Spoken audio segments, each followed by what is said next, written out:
آج ہم اپنے سبق کا آغاز اس تدریب الثالث سے کریں گے۔ تدریب الثالث کے اندر ہے حل توافق ام لا توافق ولماذا۔ یہ تدریب الدرس الثانی کی تیسری تدریب ہے، جس کے اندر پوچھا جا رہا ہے کہ آپ اس بات سے ایگری کرتے ہیں یا نہیں کرتے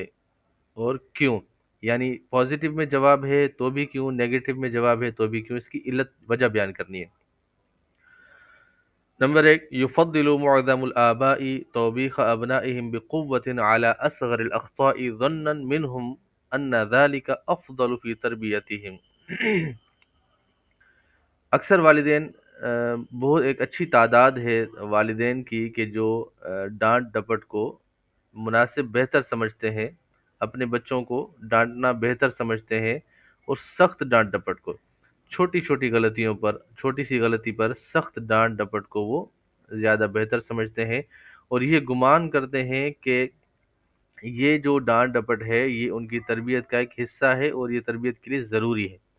تو اس کے بارے میں نے نیگیٹو میں جواب دیا ہے انا لا اوافق، میں اس سے اتفاق نہیں کرتا۔ ومن یقول ان التوبیخ بالکلمات الجارحة يكون عوضا عن الضرب ويكون اخف ضررا لا يعرف ان هذا الاسلوب لا يقل خطورة عن الضرب۔ اور جو یہ کہتا ہے کہ سخت کلمات کے ساتھ ڈانٹ ڈپٹ کرنا، جارحانہ کلمات کے ساتھ ڈانٹ ڈپٹ کرنا، یہ مارنے کا عوض ہے، یعنی مارنا اگر نہیں ہے تو ان کلمات کا سہارا لیا جائے اور ان کو ڈانٹ ڈپٹ کی جائے، تو یہ سمجھتے ہیں کہ یہ مارنے سے زیادہ کم ضرر والی چیز ہے، یعنی ماریں گے تو بچہ ڈھیٹ ہو جاتا ہے، تو یہ سمجھتے ہیں تو مارنا نہیں ہے بلکہ ان کو ڈانٹ ڈپٹ کرنی ہے اور سخت کلمات کے ساتھ۔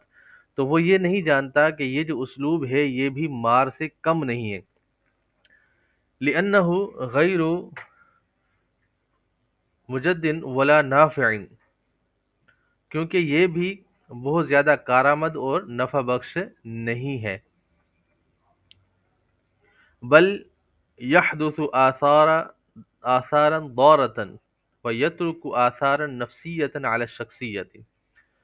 بلکہ یہ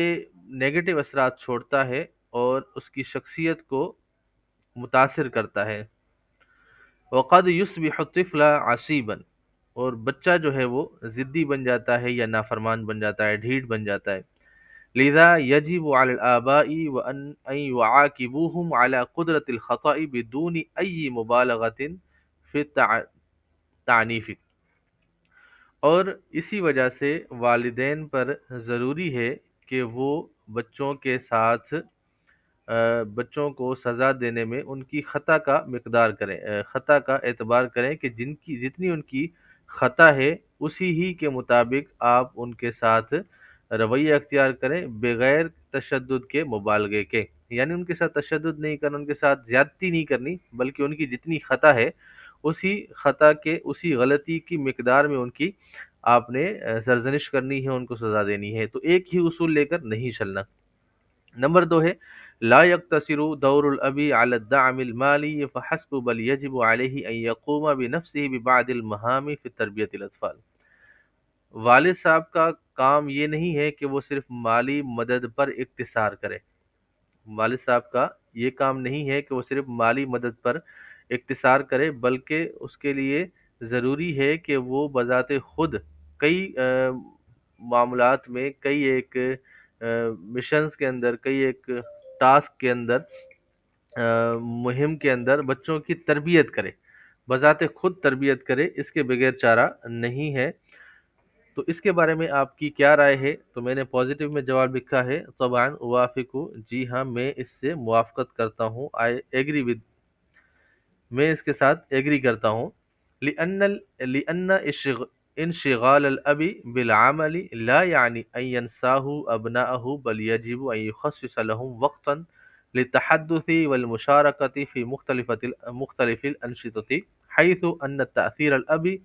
يكون كبيرا عندما يتحدث معهم۔ میں اس سے موافقت کرتا ہوں کیونکہ والد کا کام کے ساتھ مشغول ہونا، یعنی اپنے کاموں میں مشغول ہونا، یہ اس بات کا تقاضا نہیں کرتا، اس کا مطلب یہ نہیں ہے کہ وہ اپنے بچوں کو بھول جائے، بلکہ اس کے اوپر ضروری ہے کہ وہ اپنے بچوں کے لیے اپنے بچوں سے بات کرنے کے لیے وقت مخصوص کرے، اور ان کے مختلف ایکٹیویٹیز کے اندر وہ شرکت کرے، اس کے اندر مشارکہ کرے، کہ یہ ان تاثیر الابی یکون کبیرا عندما یتحدث معهم، تو یہ جو ان کا کام ہے ایکٹیویٹیز کے اندر شامل ہونا، والد کا اپنے بچوں کو ٹائم دے کر ان سے بات چیت کرنا، یہ بچوں کے لیے ایک بہت بڑا سبق دیتا ہے، ان کے لیے ایک بہت بڑا تاثیر کا سبب بنتا ہے، بچے متاثر ہوتے ہیں کہ والد صاحب اتنا مصروف ہوتے ہوئے بھی ہمیں ٹائم دیتے ہیں۔ فلا بد ان يستمع الیہم ویخبرہم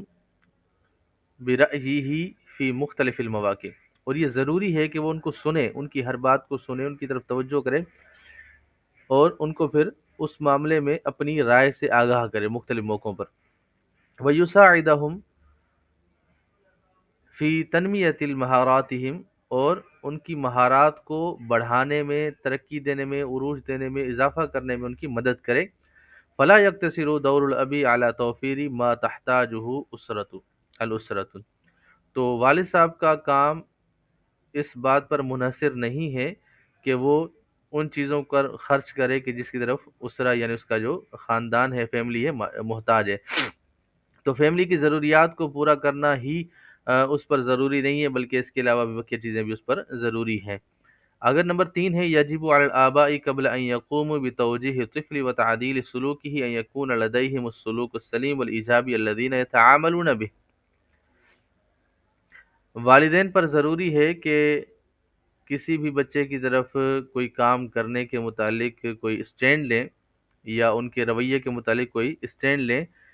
ان کے لیے ضروری ہے کہ وہ اپنا پازیٹیو پہلو سامنے رکھیں، ان کے لیے ہر چیز میں پازیٹیو پہلو رکھیں، اور پازیٹیو پہلو کے ذریعے سے ہی ان کے ساتھ معاملہ کریں۔ وَكَذَلِكَ عَلَيْهِمْ أَن يُوَفِّرُوا لِلطِّفْلِ الْبِيئَةَ السَّلِيمَةَ، اور اسی طریقے سے ان پر یہ بھی ضروری ہے کہ وہ اپنے بچوں کو ایک صاف ستھرا، ایک بہترین اور پرفیکٹ ماحول بھی میسر کرے، التی تساعدہ علی تحسین سلوکہ، ایسا ماحول کہ جو اس کے عادات و اطوار، اس کے بیہیویئر کے اندر بہتری لانے کا مددگار ہو۔ ویجب مراعاۃ عدم وجود نزاعات العائلیۃ امام الطفل، اور یہ بھی ضروری ہے کہ اپنے جو میاں بیوی کے جھگڑے ہوتے ہیں تو یہ ان کو چھپانا بھی ضروری ہے۔ یہ جھگڑے، گھریلو جھگڑے جو ہیں، وہ ان تمام تر معاملات کو بچوں کے سامنے یہ چھپانا بھی ضروری ہے، بچوں کے سامنے لڑنا نہیں چاہیے، بچوں کے سامنے بحث بازی نہیں کرنی چاہیے، کہ بچوں کی تربیت اچھی ہو۔ آپ کی اس کے کیا رائے ہے؟ تو میں نے لکھا ہے طبعا انا اوافق، انڈرسٹوڈ ہے، میں اس سے موافقت کرتا ہوں، لان الآباء يحتاجون الى تعدیل سلوکهم، والدین کو اپنے رویے میں ترمیم کرنے کی ضرورت ہے، والدین کو اپنے طریقے میں، اپنے انداز میں بہتری لانے کی حاجت ہے۔ وَذَلِكَ أَيْضًا لِأَنَّ الطِّفْلَ عِندَمَا يَنْظُرُ إِلَى وَالِدَيْهِ وَيَقُومُ بِتَقْلِيدِهِمْ فَهُوَ لَا يَسْتَطِيعُ أَنْ يُمَيِّزَ بَيْنَ السُّلُوكِ الْخَاطِئِ وَالسُّلُوكِ الصَّحِيحِ، اسی طرح، اور وہ جو ہے بچہ جو ہے جب وہ اپنے والدین کی طرف دیکھتا ہے تو وہ ان کی تقلید کرتا ہے، اور وہ ان کو فالو کرتا ہے، اور وہ پھر جب ان کے اندر غلط چیزیں دیکھتا ہے تو پھر ان کے نزدیک، چونکہ والد کوشش کر رہا ہوتا ہے صحیح چیزیں کرنے کی، اس کے سامنے صحیح صحیح کام کرنے کی کوشش کر رہا ہے، لیکن غلط کام بھی اس کے سامنے بعض اوقات کر جاتا ہے، تو یہ ہوتا ہے کہ پھر بچے کے اندر یہ تمییز کرنے کی طاقت نہیں رہتی، وہ تمییز نہیں کر پاتا، وہ امتیاز نہیں کر پاتا برے اور اچھے سلوک کے درمیان۔ تو کوشش کی جائے کہ بچوں کے سامنے ایک پازیٹیو پہلو ہی رکھا جائے، نیگیٹو پہلو نہ رکھا جائے۔ ولا بد من توفیر بیئۃ صالحۃ دینیۃ خالیۃ من العنف والخوف والشجار والتحقیر والسخریۃ والاساءۃ لان البیئۃ تؤثر علی سلوک الاطفال، اور یہ ضروری ہے کہ بچوں کو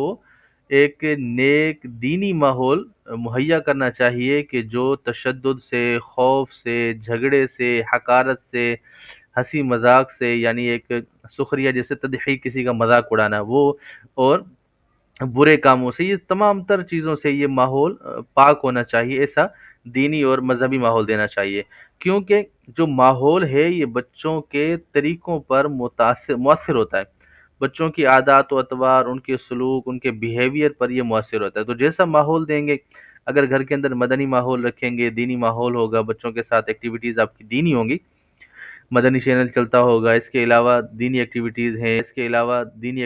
ہیں، آپ ہفتہ وار اجتماع میں بچوں کو اپنے ساتھ لے جاتے ہیں،